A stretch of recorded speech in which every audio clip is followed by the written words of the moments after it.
پاکستان ایک اسلامی سلطنت ہے۔ حکیم الامت مولانا اشرف علی تھانوی رحمۃ اللہ علیہ فرماتے ہیں، جو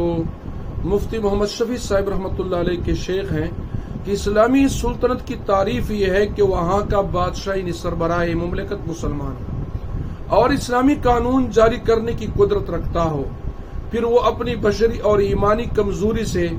یا کسی بڑی مملکت کی ڈر سے یا اپنی ملکی حالات سے ڈر جائے اور اسلامی احکامات نافذ نہ کر سکے تو وہ سلطنت اسلامی ہی رہے گی، کیونکہ اس نے اپنی قدرت کو استعمال نہیں کیا تو مسلمان بادشاہ یا وزیر اعظم یا صدر وغیرہ قدرت کے استعمال نہ کرنے کا تو مجرم ہوگا، لیکن وہ مملکت اسلامی ہی رہے گی جہاں حکمران کو اسلامی قانون نافذ کرنے کی قدرت حاصل ہو۔ اس تعریف سے تمام ممالک جہاں کے حکمران مسلمان ہیں وہ سب اسلامی مملکتیں ہیں، لہذا پاکستان اسلامی مملکت ہے اور ہمارے ان وزرائے اعظم کو قدرت ہے یا نہیں یہ اور سوال ہے۔ اس پاکستان کی 1 انچ زمین کے لیے جان دینا شہادت ہے۔ پاکستان بزرگوں، اولیاء اللہ، علماء کرام کے آہ و فریاد اور دعاؤں سے بنا ہے اور محنتوں سے اور کوششوں سے اور ان کی جد و جہد سے بنا ہے۔ وہ علماء کرام اور اولیاء اللہ میرے سامنے ہیں جنہوں نے اس کے بنانے میں محنتی کی، اپنی زندگیاں خرچ کی، اپنا جان مال اور اولاد قربان کی۔ ان میں ہمارے اساتذہ کے جو شیخ تھے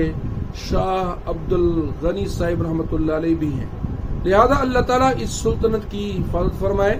اور ہمیں ہندوؤں کی غلامی سے بچائیں۔ بعض بے وقوف ایسے ہیں،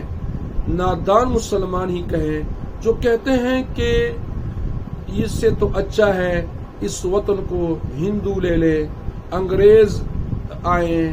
کوئی یہودی آئیں، یہ مطلب یہ کہ کافروں کے حوالے کرنا چاہتے ہیں۔ لا حول ولا قوت الا باللہ، کتنا بڑا جملہ